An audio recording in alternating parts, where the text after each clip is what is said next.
चलो फ्रेंड्स, अब हम लोग आ जाते हैं हमारे नेक्स्ट क्वेश्चन के ऊपर। ठीक है, अब बात करते हैं बेटा सबसे पहले नॉर्मेलिटी के ऊपर। ठीक है, सबसे पहले हम लोग बात करेंगे अभी नॉर्मेलिटी के ऊपर, जो कि हमारा सेकंड वाला टर्म है। नॉर्मेलिटी के पहले एक और क्वेश्चन मैं आप लोग को करवा देता हूँ। ठीक है, किसके ऊपर बेटा? मोलरिटी के ऊपर एक और क्वेश्चन मैं आप लोग को करवा देता हूँ। तो मोलरिटी के क्वेश्चन में क्या क्या दिया हुआ है देख लो आप। यहाँ पे इन्होंने 20 ml of 0.5 molar HCl mix with 30 ml of 0.3 molar HCl. The resultant molarity will be, आप लोग को यहाँ पे क्या निकालना है बेटा? रिजल्टेंट मोलरिटी निकालना है। मैं क्वेश्चन और एक करा रहा हूँ आप लोग को, ये भी नीट पे पूछा गया हुआ है। आप लोग को ये दिया हुआ है 20 ml 0.5 मोलर HCl जो है वो मिक्स कर रहा है 30 ml और 0.3 मोलर HCl सॉल्यूशन के साथ में, मतलब सॉल्यूशन HCl सेम है। तो इन्होंने पूछा हुआ है कि उसका रिजल्टेंट मोलरिटी क्या रहेगी। तो आप मोलरिटी के फॉर्मूले में देखो तो आप लोग को एक मिलेगा मिक्स सॉल्यूशंस के लिए। तो मिक्स सॉल्यूशन के लिए हम लोग ने एक फॉर्मूला लिखा हुआ था कि भाई रिजल्टेंट मोलरिटी बराबर क्या रहेगा? Summation of molarity of into volume upon total volume, summation of total volume. ये हम लोग ने एक फॉर्मूला वहां पे बनाया हुआ था। तो आप यहाँ पे देखो, एक ये दिया हुआ है M1V1 बराबर, और एक ये दिया हुआ है M2V2। तो बस आप लोग को दोनों की वैल्यू यहाँ पे रख देनी है, M1V1 प्लस यहाँ पे क्या आएगा M2V2, और डिवाइडेड में क्या आएगा V टोटल। वॉल्यूम टोटल कितना है हमारा? तो जैसे ही आप इसको रखते हो तो यहाँ पे ये कितना दिया हुआ है बेटा? वॉल्यूम। रिजल्टेंट मोलरिटी बराबर क्या होगा? 20 इंटू 0.5 प्लस 30 इंटू 0.3 डिवाइडेड में टोटल वॉल्यूम कितना है बेटा? 20 ml इसका है और 30 ml किसका है? इसका है। तो टोटल कितना होगा? 20 प्लस 30 50 ml बराबर। तो रिजल्टेंट मोलरिटी अगर हम लोग करेंगे तो ये कितना होगा बेटा? 5 टू 10, तो ये आ गया 10, फिर उसके बाद में यह आ गया 9 और यह आ गया हमारा 50। तो अगर आप इसके अंदर देखोगे तो आप लोग जब इसे सॉल्व करोगे सिंपली तरीके से, तो ये वैल्यू हम लोग को कितनी मिल रही है यहाँ पे? कितना मिलेगा यहाँ पे? तो इसके हिसाब से अगर आप सॉल्व करते हो तो हम लोग को फाइनल आंसर जो होगा वो 0.38 के आसपास आता है। कितना आएगा बेटा? 0.38। किस तरीके से सॉल्व करना है? ये वैल्यूज आप लोग को सिंप्लीफाई करनी है सबसे पहले, उसके बाद में फिर सॉल्व करना है। तो यहाँ पे ये कितना है बेटा? हमारा टोटल 50 है, और यहाँ पे ये कितना दिया हुआ है? 1, और ये कितना होगा? 3 threes are 9। ठीक है, तो यहाँ पे 1 और ये 9। तो यहाँ पे हम लोग को आंसर जो है रिजल्टेंट मोलरिटी का, जब इसको सॉल्व करोगे तो 0.38 मोलर जो है वो हमें मिल जाएगा। तो इस तरीके से हम लोग क्या कर रहे हैं, ये वाला भी क्वेश्चन हम लोग ने सॉल्व कर लिया है। अब हम लोग आ जाते हैं बेटा हमारे मोलरिटी के ऊपर। ये आप नोट डाउन कर लो।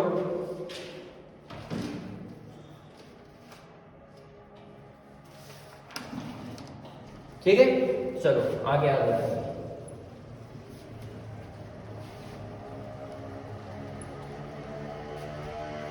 अब हम लोग आ जाते हैं हमारा नेक्स्ट पॉइंट के ऊपर, नॉर्मेलिटी। ठीक है,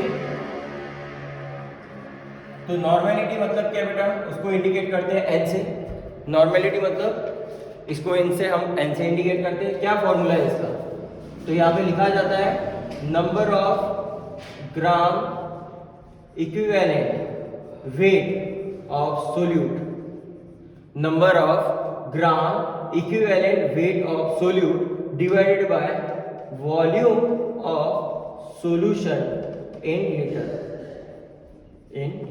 तो volume of solution in litre के लिए हम लोग ये बनाते हैं। तो n बराबर यहाँ पे क्या आएगा? Number of gram equivalent of solute. तो इस तरीके से अगर हम लोग रखेंगे यहाँ पे, तो ये हमारा n और ये हमारा v बन गया। और इसको अगर हम सिंप्लीफाई करें तो गिवन वेट इनटू 1000 और इक्विवेलेंट वेट मतलब EW और इनटू v, वो भी किसमें बेटा? ml में। तो इस तरीके से हम लोग क्या कर रहे हैं, यहाँ पे नॉर्मेलिटी का जो है फॉर्म बनाया है इसके थ्रू। तो ये इक्विवेलेंट वेट है। ये कौन है आप लोग का? Equivalent weight. ये कौन है आपका? इक्विवेलेंट वेट है। तो इक्विवेलेंट वेट होता क्या है? तो इक्विवेलेंट वेट जो होता है सबसे पहले समझ लो डिपेंड ऑन एन फैक्टर, ठीक है। इक्विवेलेंट वेट जो है वो डिपेंड किसके ऊपर करता है बेटा, एन फैक्टर के ऊपर। तो एन फैक्टर मतलब क्या है, ठीक है, हमारे लिए एन फैक्टर मतलब क्या है। तो एन फैक्टर बराबर होता है ऑक्सीडेशन, रिडक्शन, ठीक है, ऑक्सीडाइजिंग एजेंट, रिड्यूसिंग एजेंट, ठीक है। उसके बाद में फिर ऑक्सीडेशन नंबर, देखो oxidation, reduction, oxidising agent, reducing agent, oxidation number, और फिर आता है बेसिसिटी, बेसिसिटी और एसिडिटी, बेसिसिटी और एसिडिटी। तो ये जो होता है हमारे, ये एन फैक्टर्स है बेटा। ऑक्सीडेशन मतलब क्या है, इलेक्ट्रॉन लूज करना। रिडक्शन मतलब क्या है, इलेक्ट्रॉन को गेन करना। ऑक्सीडाइजिंग एजेंट मतलब क्या है, ऑक्सीडाइजिंग एजेंट का काम होता है वो इलेक्ट्रॉन को क्या करते हैं, एक्सेप्ट करते हैं। और रिड्यूसिंग एजेंट का काम होता है इलेक्ट्रॉन को डोनेट करने का काम करते हैं। तो जो ऑक्सीडाइजिंग एजेंट होंगे वो सारे क्या करेंगे, इलेक्ट्रॉन को एक्सेप्ट करने की कोशिश करेंगे, और जो रिड्यूसिंग एजेंट होंगे वो इलेक्ट्रॉन को डोनेट करने का काम करेंगे।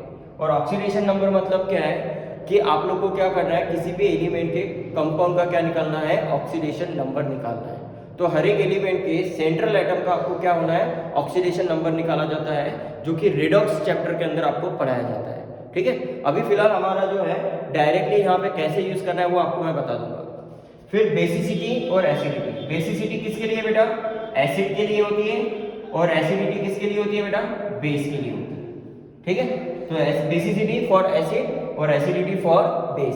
तो इसको हम क्या बोलते हैं बेटा, एन फैक्टर बोलते हैं। तो ये हमारा इक्विवेलेंट वेट होता है, ठीक। इसको हम क्या बोलते हैं बेटा, इक्विवेलेंट वेट। अब ये चीज आप पहले नोट डाउन कर लो क्योंकि जगह नहीं है, उसके बाद में फिर मैं आपको बताता हूँ। तो नॉर्मेलिटी क्या होती है ये तो आपको पता हो गया ना, कि number of gram equivalent of solute present in a volume of solution in litre. तो हम लोग ने यहाँ पे इसका ये जो है ये फॉर्मूला बना के रख दिया है, ठीक है।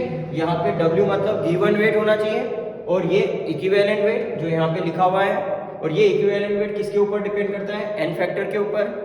एन फैक्टर हमारे कौन है, oxidation, reduction, oxidising agent, reducing agent, oxidation number, basicity किसके लिए, एसिड के लिए, और एसिडिटी किसके लिए बेटा, बेस के लिए। तो ये हम लोग यहाँ पे रख देंगे निकालने के बाद, और उसको फिर मल्टीप्लाई करेंगे वॉल्यूम, ठीक। ये आप नोट डाउन कर लो इतना,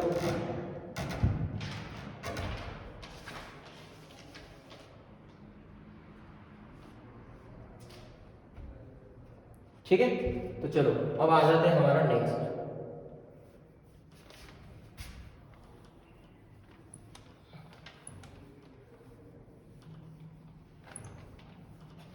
ठीक है, अब यहां ध्यान दो, इक्विवेलेंट वेट अगर हम लोग को निकालना है, क्योंकि सबसे पहला क्वेश्चन ये होता है कि इक्विवेलेंट वेट निकाला कैसे जाता है। तो इक्विवेलेंट वेट यहाँ पे निकाला जाता है कहीं भाई molar mass divided by n factor.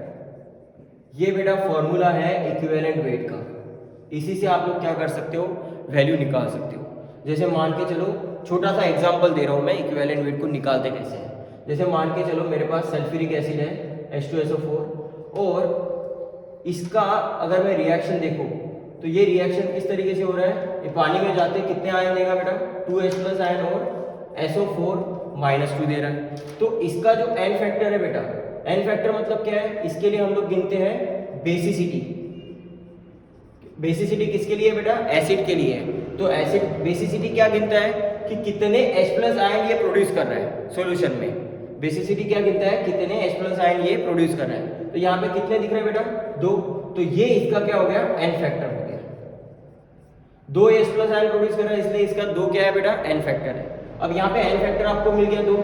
H2SO4 का मास कितना होता है बेटा, मोलर मास कितना होता है, 98 बराबर। तो आप रख दोगे यहाँ पे इक्विवेलेंट वेट बराबर क्या होगा, ऊपर आएगा 98 इसका मोलर मास, और बेसिसिटी इसकी कितनी है बेटा, 2।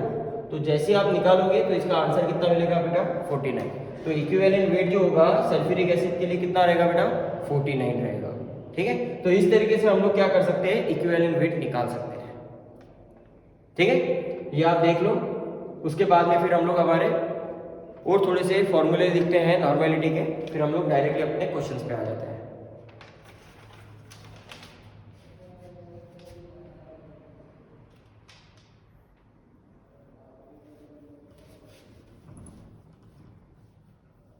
चलो अब आ जाते हैं नेक्स्ट पार्ट में। फॉर्मूले कौन से ध्यान में रखने हैं नॉर्मेलिटी के लिए। फॉर्मूला फॉर नॉर्मेलिटी, जिसको हम लोग एन से इंडिकेट करते हैं। कौन से फॉर्मूले हम लोग को यहाँ पे ध्यान में रखने हैं, ठीक है। सबसे मेन चीज क्या है कि नॉर्मेलिटी भी टेम्परेचर डिपेंडेंट फैक्टर है। क्यों? क्योंकि वहां पे देखो आप फॉर्मूले में वॉल्यूम का इन्वॉल्वमेंट हो रहा है, तो ये भी क्या है, टेम्परेचर डिपेंडेंट फैक्टर है, ठीक। अब पहला फॉर्मूला तो है हमारा नॉर्मेलिटी का, जो मैंने आपको दिया था कि भाई WA into 1000 upon equivalent wait, ठीक है, ये हमारा इक्विवेलेंट वेट है, और इंटू वॉल्यूम जो कि किसमें है बेटा, ml में। तो ये पहला फॉर्मूला। दूसरा फॉर्मूला होगा फॉर डाइल्यूट, फॉर डाइल्यूशन के लिए। तो डाइल्यूशन के लिए यहां पे लिखा जाता है बिफोर और आफ्टर। तो डाइल्यूशन बिफोर और आफ्टर के लिए, डाइल्यूशन मतलब क्या है, पानी डालना, ठीक। तो बिफोर अगर करेंगे तो ये N1V1, और आफ्टर करेंगे तो ये क्या हो जाएगा, N2V2, ठीक। फिर तीसरा आएगा रिजल्टेंट मोलैरिटी।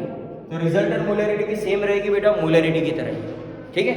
यहाँ पे हम लोग क्या लिखेंगे, summation of NV upon V total, summation of NV upon V total, ये क्या रहेगा, रिजल्टेंट नॉर्मेलिटी को निकालने के लिए रहेगा। कैसे निकालते हैं वो भी मैं आपको बताऊंगा आगे, जैसे क्वेश्चन आएंगे इसके, उसके ऊपर हम लोग डिस्कस करेंगे, ठीक। फिर चौथा आता है बेटा कि यहाँ पे नॉर्मेलिटी जो होती है वो मोलैरिटी के मल्टीप्लाई में क्या होगी, n फैक्टर, ठीक है। नॉर्मेलिटी बराबर क्या रहेगा, m इंटू n फैक्टर रहेगा। अब ये कैसा है ये मैं आपको प्रूव करके दिखाऊंगा अभी, ठीक है। आप पहले इतना मेंशन कर लो, इसको मैं आप लोग को प्रूव करके दिखाऊंगा, ठीक है। पहले आप नोट डाउन कर लो, इतने ही फॉर्मूले हमें यूज करने हैं बेटा नॉर्मेलिटी के अंदर।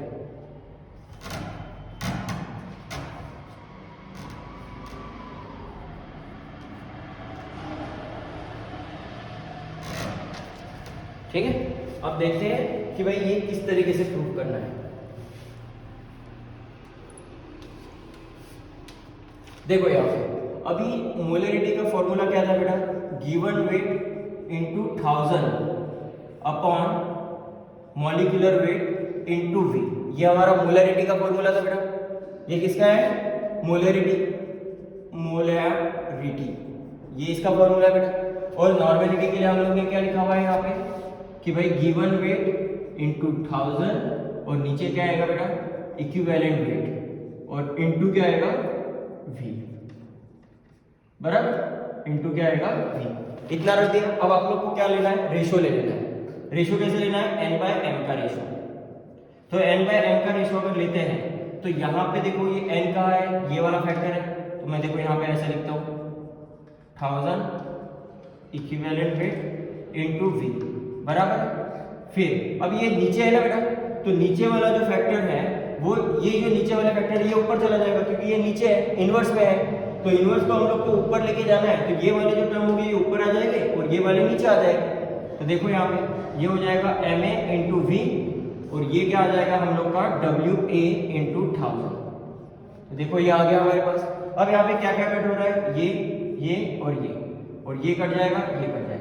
तो m और इक्विवेलेंट वेट, बस इतना ही बचेगा हमारे पास। तो आप देखो MA अपॉन इक्विवेलेंट वेट, और बराबर क्या हो जाएगा हमारे लिए, n/m। अब आपको पता है molecular mass upon equivalent wait. अगर आप इस वाले फॉर्मूले को अगर देखते हो तो आप लोग को देखो एक फॉर्मूला याद होगा, अपन ने निकाला था कि इक्विवेलेंट वेट क्या होता है, molar mass upon n factor. ये वाला फॉर्मूला था बेटा इक्विवेलेंट वेट के लिए। अब इस n फैक्टर को यहाँ रख दो और ये वाला यहाँ रख दो, तो क्या हो जाएगा, इस तरीके से बन जाएगा ये n फैक्टर, और ये आ जाएगा हमारा इक्विवेलेंट वेट। ये हमारा क्या आ गया यहाँ पे, इक्विवेलेंट। अब ये वाला फैक्टर देखो और ये वाला फैक्टर देखो, सेम है, तो हम लोग ये बराबर क्या रख देंगे, n फैक्टर रख देंगे यहाँ पे। तो यहाँ पे देखो n/m बराबर क्या हो जाएगा, ये n फैक्टर, ठीक। और n बराबर क्या हो जाएगा, m इंटू n फैक्टर। तो ये हमारा फॉर्मूला बन के तैयार, हेंस प्रूफ। तो इस तरीके से हम लोग क्या कर सकते हैं, रिलेट कर सकते हैं किसको बेटा, नॉर्मेलिटी और मोलैरिटी को, ठीक है। तो ये नोट डाउन कर लो।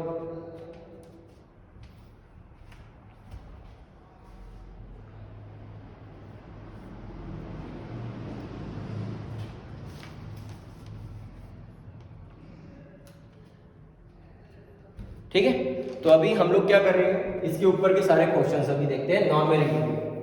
जितने भी क्वेश्चंस हो गए उतने देखते हैं, फिर उसके बाद में फिर आगे बढ़ते हैं।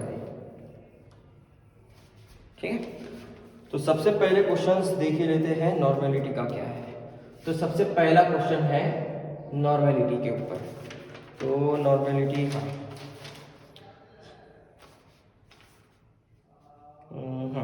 यहाँ पे दिया हुआ है क्वेश्चन में, ए 100 centimetre cube solution, 100 centimetre cube solution is prepared by dissolve 2 gram of NaOH in H2O। NaOH का मतलब कौन है बेटा? NaOH मतलब कौन? Sodium hydroxide. ठीक है, तो सोडियम हाइड्रोक्साइड को हम लोग किस में डाल रहे हैं? वाटर में। तो इन्होंने बोला हुआ है कैलकुलेट नॉर्मेलिटी। तो आप लोग को क्या करनी है, इसमें नॉर्मेलिटी फाइंड करनी है। क्वेश्चन क्या दिया हुआ है? 100 centimetre cube solution is prepared by dissolving 2 gram of sodium hydroxide in water. आप लोग को प्रिपेयर करना है 100 सेंटीमीटर क्यूब का सोल्यूशन बनाना है, जो आप किससे बना रहे हो बेटा? 2 ग्राम NaOH किसके अंदर डाल रहे हो? पानी में डाल के 100 ग्राम का आप क्या कर रहे हो? सोल्यूशन प्रिपेयर कर रहे हो। तो उसकी नॉर्मेलिटी क्या होगी, ये पूछा हुआ है।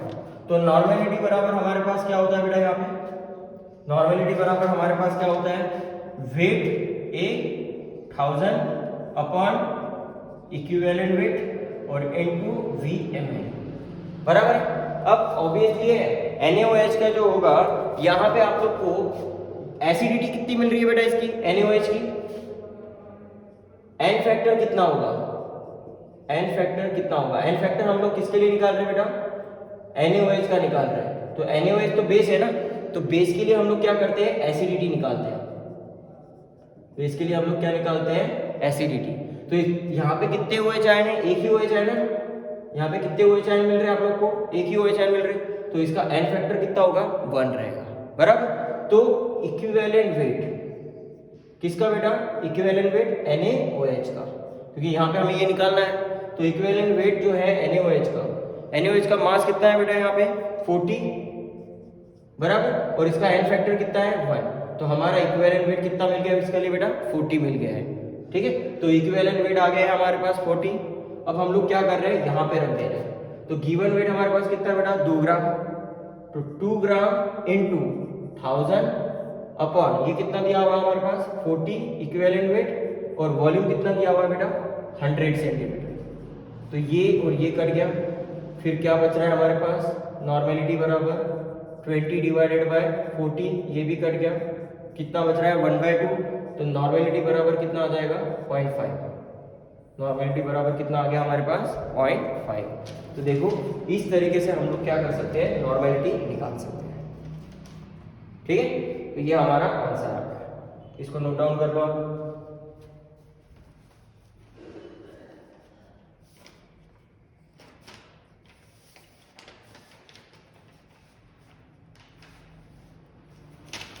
ठीक है, अब आ जाते हैं नेक्स्ट क्वेश्चन के ऊपर।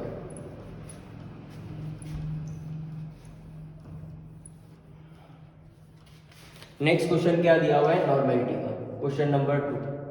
तो क्वेश्चन नंबर 2 में बोला हुआ है कि यहाँ पे how many gram of dibasic acid, जिसका मास दिया हुआ है molar mass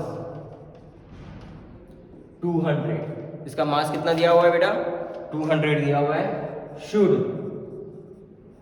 be present in 100 ml of aqueous solution to give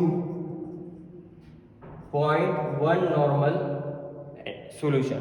ठीक है, अब देखो क्वेश्चन क्या बोल रहे हैं? हाउ मेनी ग्राम, आप लोग को क्या पूछा हुआ इसने कि कितना ग्राम डाइबेसिक एसिड जिसका मास दिया हुआ है 200 ग्राम शुड बी प्रिपेयर और should be present in 100 ml of aqueous solution to give 0.1 normal. तो आप लोग को 0.1 नॉर्मल का जो सॉल्यूशन है वो बनाने के लिए कितना ग्राम आप लोग को डाइबेसिक एसिड लगेगा, कितना ग्राम आप लोग को डाइबेसिक एसिड लगेगा, किसके लिए बेटा, प्रिपरेशन के लिए 0.1 नॉर्मल सॉल्यूशन बनाने के लिए। ठीक है, तो हम लोग को यहाँ पे क्या क्या गिवन दिया हुआ है इन्होंने, हम लोग को यहाँ पे वेट निकालना है, वेट निकालना है, इन द सेंस क्या निकालना है बेटा हमारे लिए, ये निकालना है हमें। तो नॉर्मेलिटी के लिए फॉर्मूला क्या होता है कि भाई given weight into 1000 upon equivalent weight into क्या आएगा, वॉल्यूम, ये वाला फॉर्मूला होता है बेटा हमारे पास। अब यहाँ पे इन्होंने क्या मेंशन किया हुआ है कि आप लोग को किसका निकालना है बेटा, वेट निकालना है, W निकालना है, मतलब ये निकालना है, ये दिया हुआ है, ये दिया हुआ है, ये भी दिया हुआ है, और ये तो है ही हमारे पास। तो हम लोग इसको सिंप्लीफाई करेंगे। आप लोग को क्या करना है, इसे बाहर ले जाना है। तो जैसे ही बाहर लेके जाएंगे तो ये क्या हो जाएगा, normality into equivalent weight into volume upon क्या आएगा, 1000 अपॉन क्या आ जाएगा, 1000। अब नॉर्मेलिटी कितनी दी हुई है बेटा, 0.1, देखो ये 0.1 दिया हुआ है, और वॉल्यूम, ये वॉल्यूम कितना दिया हुआ है पास, 100 ml, तो 100 ml वॉल्यूम, और इक्विवेलेंट वेट कितना दिया हुआ है बेटा, 200 है, 200 है। पर ये कौन है, डाइबेसिक है बेटा, ये कौन है आप लोग के लिए, डाइबेसिक है, मतलब इसका एन फैक्टर जो होगा वो कितना रहेगा बेटा, 2 रहेगा। डाइबेसिक लिखा है ना, तो डाइबेसिक का जो वैल्यू है वो कितना रहेगा बेटा, एन फैक्टर 2 रहेगा। तो मास कितना दिया हुआ बेटा, 200। तो आप लोग इक्विवेलेंट वेट निकाल सकते हो, इक्विवेलेंट वेट बराबर क्या होगा, 200 डिवाइडेड बाय 2, कितना बचेगा आपके पास, 100। तो इक्विवेलेंट वेट इसके लिए, डाइबेसिक के लिए कितना बच जाएगा बेटा, 100। तो यहाँ पे इक्विवेलेंट वेट हमारा 100 आ गया, और डिवाइडेड में क्या आ जाएगा, 1000। तो ये कट गया और ये कट गया यहाँ पे। तो हमारे पास अभी वैल्यू कितनी बच रही है बेटा, W एक ही, तो 10 को मल्टीप्लाई करेंगे 0.1 से, तो कितना बच रहा है बेटा, 1। तो ये 1 ग्राम जो है वो हमारा वेट रहेगा कितने सॉल्यूशन को बनाने के लिए बेटा, 0.1 नॉर्मल। तो 0.1 नॉर्मल सॉल्यूशन को बनाने के लिए हमें कितना गिवन वेट चाहिए, 1 ग्राम चाहिए। दोबारा देख लो, हमें ये निकालना है। क्वेश्चन में बोला हुआ है कितना ग्राम डाइबेसिक एसिड लगेगा और कितना ग्राम डाइबेसिक एसिड प्रेजेंट रहेगा किसके अंदर बेटा, 100 ml एक्वियस सॉल्यूशन में, जो हमें क्या देगा, 0.1 नॉर्मल सॉल्यूशन देगा। तो हमारे पास वेट निकालने की जरूरत है, फॉर्मूला यहाँ पे ये बना के रखा हुआ है ऑलरेडी, ठीक है मैंने। तो हमें इक्विवेलेंट वेट निकालना है, तो इक्विवेलेंट वेट डाइबेसिक एसिड है, तो एन फैक्टर इसका कितना रहेगा, 2। तो इक्विवेलेंट वेट बराबर क्या होगा, given mass upon n factor. तो एन फैक्टर हमारे लिए 2 है, और गिवन मास यहाँ पे कितना दिया हुआ है, 200 दिया हुआ है। तो रख देंगे तो कितना आ गया, 100, और उसको यहाँ पे रखने के बाद हम लोग जब वेट निकाल रहे हैं तो हमें कितना मिला फाइनली, 1 ग्राम। तो ये हमारा क्या रहेगा, आंसर। जितने भी अभी 2 क्वेश्चन कराए ना मैंने, तो दोनों क्वेश्चन बेटा नीट के अंदर पूछे गए हुए, तो अब इसे नोट डाउन कर लो।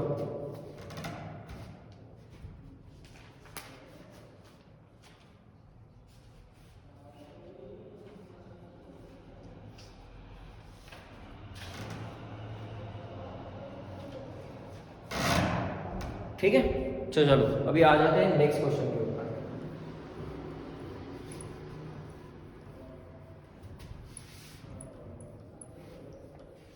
ठीक है, नेक्स्ट क्वेश्चन क्या है, देखो क्वेश्चन नंबर 3। इन्होंने दिया हुआ है 0.5 molar H2SO4 is diluted from 1 liter to 10 liter, then resultant molarity will be। आप लोग को क्या निकालना है, 0.5 मोलर H2SO4 सॉल्यूशन को हम लोग डाइल्यूट कर रहे हैं कितने से बेटा, 1 लीटर से 10 लीटर के बीच। तो उसके लिए उसकी रिजल्टेंट मोलैरिटी क्या रहेगी। अब आप लोग देखो, रिजल्टेंट मोलैरिटी हम लोग ने एक फॉर्मूला बनाया बेटा। तो रिजल्टेंट मोलैरिटी का फॉर्मूला क्या है, NR बराबर क्या होगा, समीशन ऑफ NV अपॉन, पर ये क्या कर रहे हैं हम लोग, ये वाला नहीं, रिजल्टेंट मोलैरिटी बना रहे हैं ना, पर यहाँ पे मेन चीज क्या कर रहे हैं, यहाँ पे सॉल्यूशन दिया हुआ है ऑलरेडी। ठीक है, ये कितना दिया हुआ बेटा, 0.5 मोलर H2SO4 जो है वो डाइल्यूट कर रहे हैं। इसका मतलब इसके अंदर वॉल्यूम ये V1 दिया हुआ है, और ये वॉल्यूम कितना दिया हुआ है बेटा, 2 दिया हुआ है। तो इसका इनिशियल कॉन्सेंट्रेशन कितना है बेटा, ये हमारे लिए M1 कितना होगा हमारे लिए, इसका 1 रहेगा।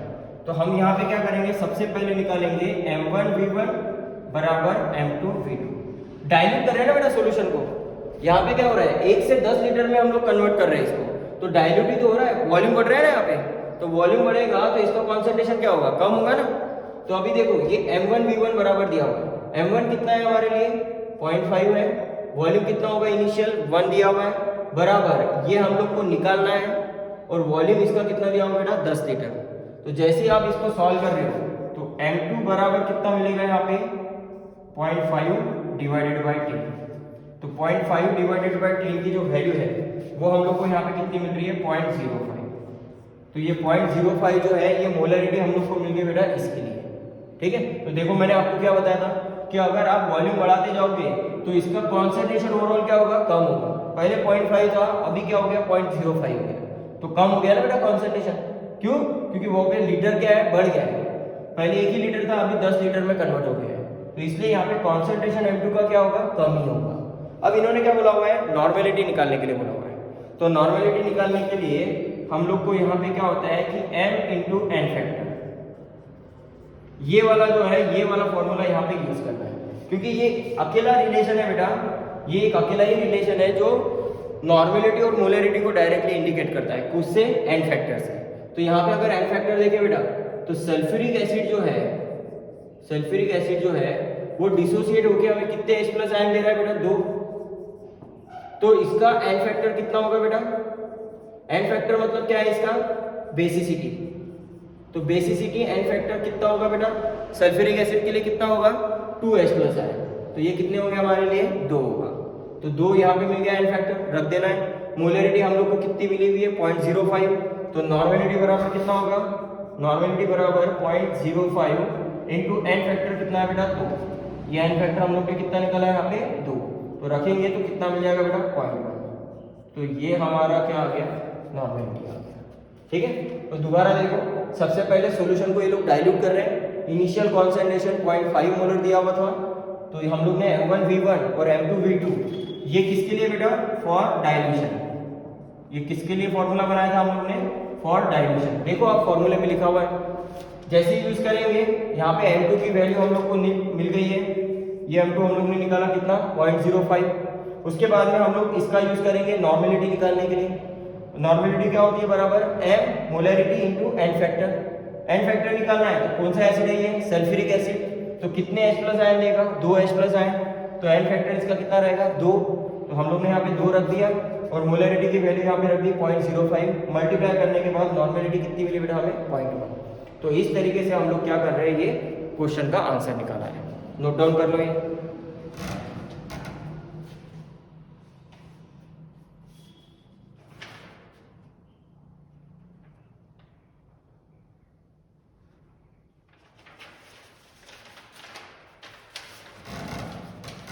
ठीक है बेटा, चलो अब आ जाते हैं हमारे नेक्स्ट वाले पार्ट पे।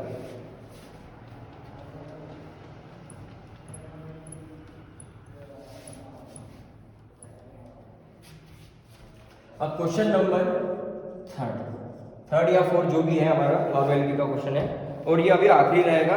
अब इसके बाद में फिर हम लोग नेक्स्ट वाले पार्ट पे आ जाएंगे, ठीक। अब यहाँ पे देखो क्वेश्चन में क्या दिया हुआ है, 50 ml ऑफ 10 नॉर्मल H2SO4, फिर 25 ml ऑफ 12 नॉर्मल HCl, ठीक। उसके बाद में 40 ml of 5 normal HNO3 are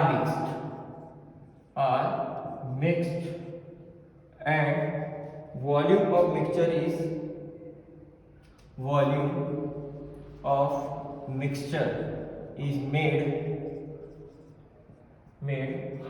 ml by adding water, तो रिजल्टेंट मोलरिटी विल बी, ठीक है। क्वेश्चन में आप देखो क्या दिया हुआ है, ये सॉल्यूशन है एक, इसके साथ में मिक्स कर रहा है, इसके साथ में बेटा 25 ml ऑफ 12 नॉर्मल HCl और 40 ml ऑफ 5 नॉर्मल HNO3, तीनों एसिड है और तीनों स्ट्रॉन्ग एसिड है, सल्फ्यूरिक एसिड, हाइड्रोक्लोरिक एसिड और ये हमारा नाइट्रिक एसिड। तो तीनों क्या कर रहे हैं, तीनों एसिड आपस में मिक्स कर रहे हैं, कितने सॉल्यूशंस के अंदर बेटा? टोटल जो सॉल्यूशन मेड कर रहे हो वो कितना कर रहे हैं हम लोग? 100 ml का, सॉरी 100 ml नहीं, 1000 ml का सॉल्यूशन हम लोग क्या कर रहे हैं यहाँ पे बना रहे हैं, ठीक है, बाय एडिंग द वाटर। तो उन्होंने बोला हुआ है कि इसकी नॉर्मेलिटी क्या रहेगी। तो हमें रिजल्टेंट नॉर्मेलिटी के लिए क्या फॉर्मूला दिया हुआ है बेटा? Summation of overall volume and normality upon V total. तो यहाँ पे ये वाला फॉर्मूला हम लोग यूज करने वाले हैं। तो इसके लिए क्या है, पहला ये हमारे लिए N1 है, ये V1 है, और ये हमारे लिए क्या होगा? N2, ये हमारे लिए V2, और ये हमारे लिए क्या होगा? सॉरी, इस तरीके से नहीं, यहाँ पे ये हमारे लिए N1 दिया हुआ है, इसका वॉल्यूम V1, फिर इसका वॉल्यूम V2, नॉर्मेलिटी जो है इसके लिए N2, फिर इसके लिए वॉल्यूम V3, और इसके लिए नॉर्मेलिटी क्या है? N3। तो यहाँ पे हम लोग ने रख दिया N1 V1 plus N2 V2 plus N3 V3 upon V total, बराबर है। अब यहाँ पे क्या कर रहे हैं, हर एक वैल्यू रख दो आप लोग। कितना दिया हुआ है? 50 into 10 plus 25 into 12 plus 40 into 5 divided by कितना टोटल वॉल्यूम है हमारा बेटा? 1000 ml। तो 50, 25, 40 टोटल जो है कितने वॉल्यूम के अंदर हम लोग बना रहे हैं? 1000 ml के अंदर बना रहे हैं। तो इसको जब आप सॉल्व करोगे सिंपल तरीके से, तो ये आ जाएगा 500, 25 को मल्टीप्लाई कर रहे हैं इससे, तो ये कितना मिल रहा है हमें? 300, और ये हमें 40 को 5 से मल्टीप्लाई करेंगे तो 200 डिवाइडेड बाय 1000। तो जैसे ही आप इसको सॉल्व करोगे तो आप लोग को फाइनल क्या मिलेगा यहाँ पे? 1000 डिवाइडेड बाय 1000, क्योंकि देखो 5 और ये 3 प्लस 2 कितना हो रहा है? ये भी 5, तो 500 ये और 500 ये, टोटल कितना है? 1000 ml, और नीचे भी कितना है? 1000 ml। तो ओवरऑल रिजल्टेंट मोलैरिटी हम लोग को कितनी मिल रही है बेटा? 1। तो ओवरऑल रिजल्टेंट मोलैरिटी हमारे लिए कितनी रहेगी? 1 रहेगी। तो इस तरीके से हम लोग क्या कर सकते हैं? फॉर्मूले का इस्तेमाल कर सकते हैं। अब नॉर्मेलिटी में हम लोग ने क्या किया है? हर एक फॉर्मूले का यूज किया हुआ है हर एक क्वेश्चंस के लिए, ठीक है। जितने भी हम लोग ने फॉर्मूले दिए थे, हर एक फॉर्मूला हम लोग ने यहाँ पे क्या किया है? यूज किया हुआ है। आप क्वेश्चंस को नोट डाउन कर लो। आज के लिए इतना ही, ठीक है।